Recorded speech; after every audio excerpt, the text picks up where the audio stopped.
जब हम ये एफआईआर जो अब हमारा स्टेटमेंट हो रहा था सीआईडी में, तो मुझे परमवीर सिंह की तरफ से काफ़ी ऑफर्स भी आई थी।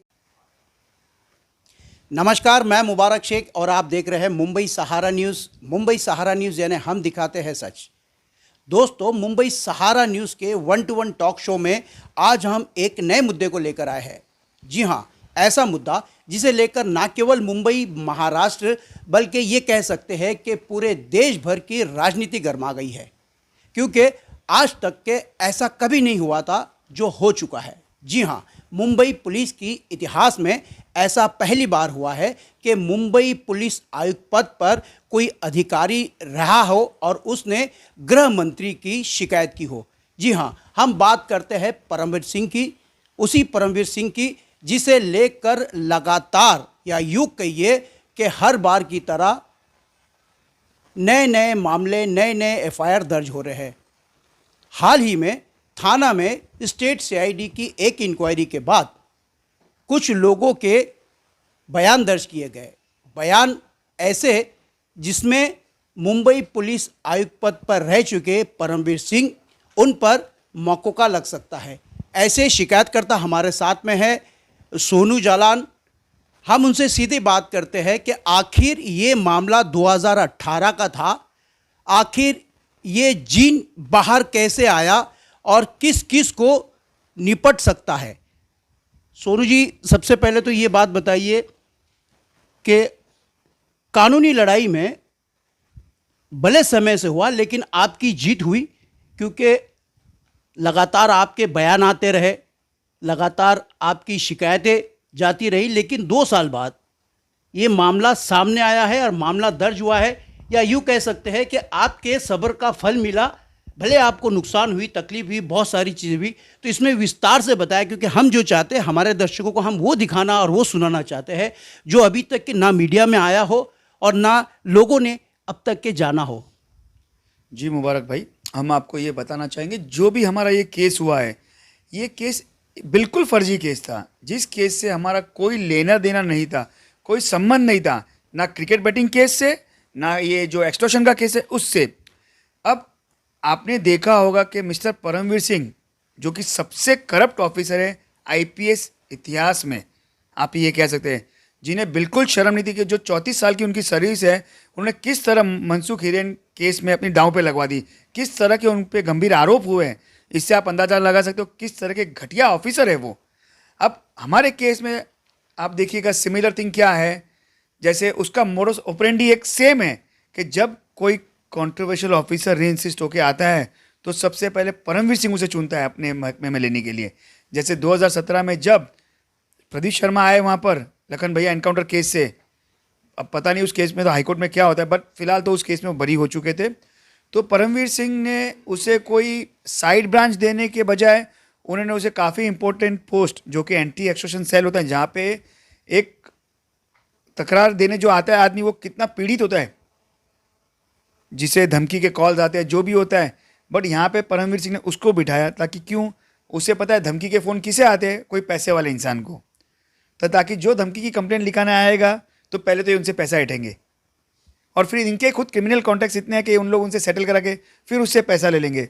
तो जिनको धमकी का अमाउंट समझो XYZ अमाउंट आता है, उससे हाफ में इनका काम हो जाता है और इनका भी घर चलता है, इनके बच्चे अच्छी स्कूलों में पढ़ते हैं। तो ये बताया कि ये पूरे मामले में, क्योंकि लगातार 2 साल तक आपने जो है जद्दोजहद की, उसके बाद में स्टेट सीआईडी की इंक्वायरी थी, अचानक जब ये परमवीर सिंह का मामला हुआ, जब उन्होंने गृह मंत्री अनिल देशमुख पर पूरे आरोप किए और आरोप के बाद में अनिल देशमुख को भी रिज़ाइन देना पड़ा, ये मामला कहीं ना कहीं घूमते हुए पुलिस के अलग अलग विभाग में गया। पुलिस जो है इस पूरे मामले पर अलग अलग एजेंसियाँ इसकी जाँच कर रही थी। स्टेट सीआईडी भी इस पूरे मामले में आपकी जो शिकायत दर्ज हुई उसमें कहीं ना कहीं बड़ी भूमिका जो स्टेट सीआईडी की पुलिस की थी, जिन्होंने ये पूरे मामले को सामने रखा। जी मुबारक, जैसा आपने देखा होगा कि हमारी जो लड़ाई है वो अनिल देशमुख से कहीं ना कहीं मिलती नहीं है, बिल्कुल भी कहीं भी नहीं मिलती। आज मीडिया है या जो भी है, बोलने वाले बोलते कि अनिल देशमुख का ये जब हुआ प्रॉब्लम, उसके बाद से हमारी जो जंग शुरू हुई है वो बिल्कुल रॉन्ग है। आप हमारी कंप्लेंट्स देखोगे जो हमने मीडिया को दी हुई है, जो सही से प्रोजेक्ट नहीं हुई है। हमारी लड़ाई 2019 से चल रही है। हमारी जो फर्स्ट कंप्लेंट थी, हम जब बेल पर बाहर आए 2019 में, उसके बाद से शुरू हो गई थी। बस जैसा कि आप सिस्टम को जानते हो, सिस्टम में थोड़ा वक्त लगता है, बट हमें जस्टिस पे पूरा भरोसा, न्याय पे पूरा भरोसा था कि हमें न्याय मिलेगा। अब हमारी पहली कंप्लेंट जब 2019 में हमने दी गई थी, उसके बाद उस पर 2-3 जगह रिमार्क हुई थी, कंप्लेंट्स थाने सीपी के पास भी गई थी, हमें स्टेटमेंट के लिए बुलाया जा रहा था, बट इन बिटवीन कोविड आ गया, जिसके चलते सारा देश हमारा अस्त व्यस्त हो गया था। तो ये कहना तो बिल्कुल रॉन्ग है कि ये परमवीर की जो देशमुख से लड़ाई हुई है उसके बाद हमें माइलेज मिला है, बिल्कुल रॉन्ग है। हाँ, परमवीर सिंह की जो ये लड़ाई हुई उसके बाद से काफ़ी सुधार आया है डिपार्टमेंट में। जो भी भ्रष्ट ऑफिसर थे उनका ट्रांसफर हो गया, सबसे बड़ा भ्रष्ट ऑफिसर परमवीर सिंह। अब हमें न्याय नहीं मिलने का एक दूसरा रीज़न था, जब हमने कंप्लेंट्स फाइल की तब परमवीर सिंह का मुंबई तबादला हो गया था। वो एंटी करप्शन डीजी थे, काफ़ी बड़ी पोस्ट होल्ड कर रहे थे। उस वक्त कोई हमारी बात सुनता नहीं क्योंकि परमवीर सिंह बड़े ऑफिसर थे। रहा सवाल वहाँ से फिर वो बन गए बॉम्बे सीपी, तो हमने वो वक्त बेहतर नहीं समझा क्योंकि अगर हम जितनी भी कंप्लेंट्स करते वो हमारी वेस्ट होती, हम बॉम्बे के रहवासी और कंप्लेंट्स बॉम्बे सीपी को जाती। तो हमने थोड़ा वेट किया, हम कोर्ट मूव हुए, तो कोर्ट से हमें कोई ऑर्डर प्राप्त नहीं हुआ क्योंकि मैटर हमारा पेंडिंग चल रहा था। इन बिटवीन ये जो केस हो गया मनसुख हिरेन का, जिसमें ये लोग ने मार दिया, बोलते हैं परमवीर सिंह भी उसमें इन्वॉल्व है, उसकी टीम ने किया था। तो उसके बाद हमारे जो संजय पांडे सर आए, डीजी सर, जो कि बिल्कुल बिल्कुल कंट्रोवर्शियल ऑफिसर नहीं है और एकदम स्टेट चलने वाले इंसान है, भगवान के इंसान है। हमको उन पर बहुत भरोसा हुआ, हम उनसे जाके मिले, उन्होंने हमारी कंप्लेन सुनी। उन्होंने कहा ठीक है, आपकी कंप्लेन में थोड़ा बहुत तथ्य लगता है हमें, बट आई कान से यू, कभी कुछ मैं बोल नहीं सकता हूँ। आप एक काम करिए, थाना सीपी से जाके मिलिए। उस वक्त मिस्टर पंसालकर वहाँ के सीपी हुआ करते थे और हमारी कंप्लेन उन्होंने शुरू कर दी सुनना। एडिशनल कमिश्नर ने हमें स्टेटमेंट के लिए बुलाया था। इन बिटवीन उनका भी तबादला हो गया। फिर काफ़ी दिनों तक वहाँ से कोई आंसर नहीं मिला। पांडे सर ने हमें कहा अब आप काम करिए, मैं आपका केस जो है सबसे बेहतरीन एजेंसी जो हमारे मुंबई की महाराष्ट्र की कही जाती है स्टेट सीआईडी, वहाँ भेजता हूँ, क्योंकि वहाँ पे बहुत ब्रिलियंट ऑफिसर है मिस्टर अतुल चंद्र कुलकर्णी, उनके पास मतलब बहुत आला अफसर है हमारे मुंबई पुलिस के, महाराष्ट्र पुलिस के। उन्होंने इस केस को अपनी बेलापुर डिवीजन में ट्रांसफ़र किया। इस पर पीई हुई है, 3 महीने तक ये प्रीलिमिनरी इंक्वायरी चली है। उसके बाद जब इतने आला अफसरों को लगा इस केस में काफ़ी तथ्य है, जो भी हमने लिख के दिया हुआ है सब सत्य है, ये केस उन्होंने डीजी साहब को कहा इसमें एफआईआर बनती है और काफ़ी बड़ा केस बनता है, संगीन आरोप है ये, जिसमें ये सारे पुलिस ऑफिसर है जो सिविलियंस है, जो पुलिस का दलाल विमल अग्रवाल, ये अपना इसका क्या नाम है, इसमें अलग अलग कहीं पुलिस के अधिकारियों पर भी आपने जो है शिकायत में नाम उनके दर्ज किए हैं। कुछ सिविलियन लोग हैं, इसमें कुछ बिल्डर्स लोगों की भी नाम है और कुछ प्राइवेट लोग जो पुलिस के लिए काम किया करते थे, ऐसे भी लोगों के नाम है। तो ये इसमें किस तरह के आपके जो शिकायत आपकी दर्ज की गई, किस तरह का बयान दर्ज किया गया, और जो बयान आपने दर्ज किया गया था वो 100% आपको संतुष्टि उसमें प्राप्त हुई है या नहीं हुई है? क्या आपको लगता है, क्योंकि काफ़ी लंबे समय के बाद में आपको इस तरह से बुला के आपकी शिकायत ली गई है? जी मुबारक, जो हमारा बयान था वो काफ़ी डिटेलिंग में लिया गया। इस बयान को रजिस्टर करने में हमें 2 दिन का वक्त लग गया था।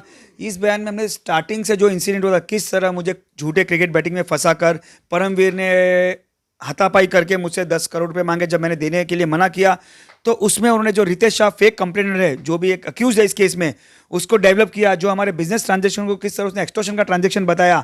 और फिर हम किसी रवि पुजारी को जानते नहीं थे, उसका नाम इन्वॉल्व करके, जो रवि पुजारी इनका खुद का पार्टनर है, जिसके चलते प्रदीप शर्मा का 311 भी हो चुका था एक बार, और परमवीर का कहीं ना कहीं वो पार्टनर भी है। उससे बाद में फ़ोन करवा के जो भी था इसके अंदर ग्रेविटी लाना वो इन्होंने किया। ये सारा बयान हमने थाने नगर पुलिस स्टेशन में दिया था। इसमें जो ये जिस तरह इनका डराना होता था, इसके बाद ये वहाँ डरते थे, हम कस्टडी में थे, हमारी फैमिलीज को किस तरह इनके जो बाहर के एजेंट से दलाल हैं, जैसे विमल अग्रवाल हो गया, उसकी वाइफ एक बड़ी एजेंट है, उसने डराया विमल केतन तन्ना जो क्यों एक्यूज उसकी वाइफ को, उसका भाई भी एजेंट है पुलिस का, जिसने केतन तन्ना के बेटे को रिवॉल्वर दिखाई। केतन तन्ना के बेटे को कितनी बड़ी बात है, आप सोचो, एक उसके पास लाइसेंस से रिवॉल्वर है खुद की रक्षा करने के लिए, पर वो तो मिसयूज कर रहा है उस चीज का। वो डरा के कहीं ना कहीं केतन तन्ना को एकदम मजबूर कर दिया गया कि वो एक्सटेंशन की रकम दे दे। उसी तरह इनका जो एक एजेंट है बाहर से आता है, जुबेर मुजावर, जो कहीं मुंबई के बाहर का रहने वाला है, वो भी डरा धमका के केतन तन्ना को, बच्ची सिंह जो प्रदीप शर्मा का इन्फॉर्मर था, अनिल सिंह जो बच्ची शर्मा का इन्फॉर्मर था प्रदीप शर्मा का, उन लोग ने रिवॉल्वर दिखा के तन्ना को डराया। आप देखिए इस केस में किस हद तक ये लोग जा चुके हैं एक आम इंसान को डराने के लिए और पैसा उगाही करने के लिए। तो काफ़ी सारी चीज़ें एविडेंस के साथ हमने जो स्टे इनको दी हुई है थाने नगर पुलिस स्टेशन में। और उसके बाद हमें लगता है कि जो भी हमारा स्टेटमेंट था, उसके बाद जो इनके ऊपर सेक्शन लगने चाहिए वो एकदम प्रॉपर लगे हुए हैं। इन्होंने हमारे हाथ से पैसे हमारी फैमिली से खींच के लिए हुए थे, जो रॉबरी होती है, तो पुलिस ने काफ़ी अच्छा उन पर सेक्शन 392 भी लगाया हुआ है। तो कहीं ना कहीं आप देखो कि जो भी सेक्शन लगे वो इनको लाइफ इम्प्रिजनमेंट के सेक्शन लगे हुए, और हम लोग से बहुत सेटिस्फाइड हैं। आपको बता दें कि इस पूरे मामले में शिकायत के बाद में पूरे 28 लोगों पर मामला दर्ज किया गया है। 28 लोगों पर पुलिस ने एफआईआर दर्ज की है। सोनू जालान और उनके साथियों की जो पुलिस ने स्टेटमेंट रिकॉर्ड की, जिसके बाद, और इसमें आज तक के ये आपको नहीं पता होगा, हम ये आपको प्रमुख तौर पर बताना चाहते हैं कि इस पूरे 28 लोगों में 15 नंबर का आरोपी जो बना है, जिसका नाम जुबेर मुजावर बताया जाता है, एनसीपी के एक बड़े नेता का वो खुद को भांजा बताता है और मुंबई और महाराष्ट्र से जुड़े मंत्रियों की लाइजनिंग का काम करता है, ऐसी बात का खुलासा हुआ है।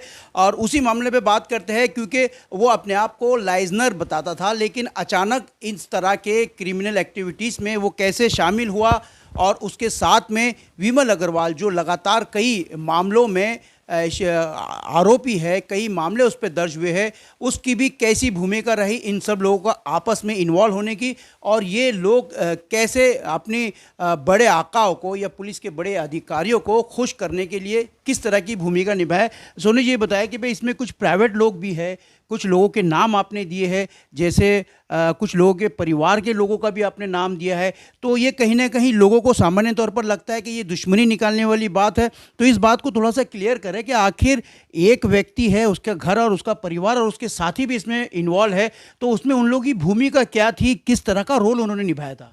जी मुबारक। अब जैसे आप कहोगे कि दुश्मनी, आज हमारा केस जो है वो स्टेट सीआरई ने पूरा स्टडी करने के बाद ये किया हुआ है।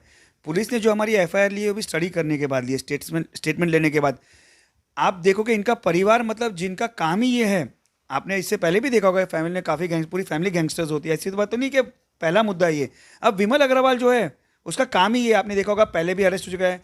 हमारे जो गवर्नमेंट को उसने चीट किया हुआ है, गवर्नमेंट को उसने नहीं छोड़ा, उसकी जैकेट वाले मामले में आपने देखा होगा। फिर एक जो उनके चक्कर में हमारे जो एडिशनल कमिश्नर वगैरह थे सुनील पारस्कर, वो सस्पेंड हुए थे किसी लड़की मामले में, मॉडल के मामले में। तो ये जो एक न्यूट्रलस आदमी है, और एक बहुत ईडी के आला अफसर हुआ करते थे जेपी सिंह, वो इनके चक्कर जेल जाके आए हुए इनके साथ। तो मतलब विमल अग्रवाल का कैरेक्टर एकदम खराब है। अब इसमें उसकी वाइफ भी इन्वॉल्व हो गई है। आपने केतन तन्ना की वाइफ का स्टेटमेंट देखा होगा, जिसमें उसने कहा है उसे भी उसने धमकाया था। जब केतन तन्ना पैसे देने से डिसएग्री हो रहे थे, तो इन्होंने क्या किया, पूरे परिवार ने एक दूसरे को मिलकर डराना शुरू कर दिया। उसके भाई ने इनके बेटे को रिवॉल्वर दिखा दी, वाइफ ने इनकी वाइफ को डरा दिया। अब एक आदमी की पूरी जब फैमिली सहम जाती है तो क्या करेगा, पैसे देगा ही देगा। सेकंड इसमें नाम आता है जुबेर मुजावर, जो अपने आप को एक किसी मंत्री का रिलेटिव बताता है। उसका भी काम है ये लाइजनिंग करना, पब्लिक को डराना। उसने भी बच्ची सिंह और अनिल सिंह के साथ मिलकर विमल अग्रवाल को जो इसको केतन तन्ना को जो डराया गया था बैरल पब के बाहर, उस वक्त जुबेर मुजावर भी वहाँ शामिल था।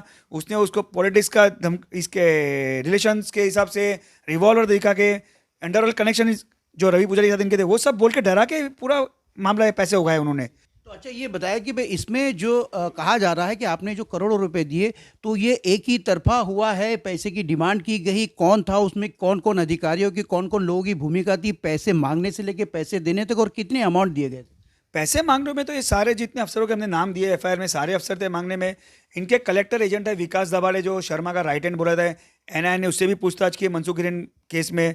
शर्मा के जितने एक्सटॉर्शन के पैसे वहाँ पे आते थे, वो विकास दबाड़े खुद जाता था कलेक्ट करने के लिए। उसके साथ उसके दो साथी हुआ करते थे, अंकित भानुशाली और देवा भानुशाली, और उनके साथ एक उनका बंदा बैठ रहता था समीर भारती, जिसे भी एनआईए पूछताछ कर रही है अपने मनसुख हिरेन मर्डर केस में।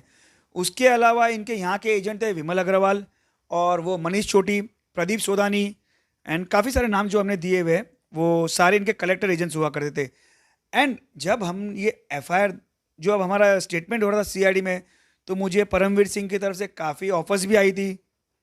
मिस्टर पराग संघवी जो हमारे क्लोज फ्रेंड है, जिससे मेरे केस के वक्त प्रदीप शर्मा ने 1.25 करोड़ रुपए लिए थे, ये बोल के अगर तूने नहीं दिए तो मैं तेरे को सोनू का पार्टनर दिखा के तुझे अरेस्ट कर लूँगा।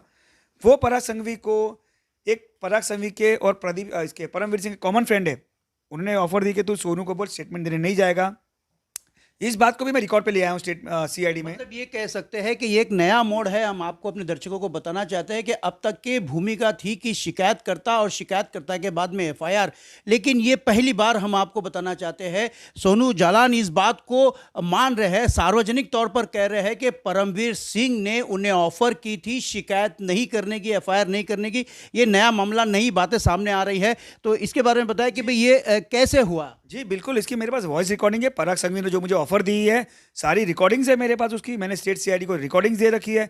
हम जो भी बातें कर रहे हैं हम एविडेंस के साथ कर रहे हैं, हम हियरिंग से बात ही नहीं कर रहे बिल्कुल भी।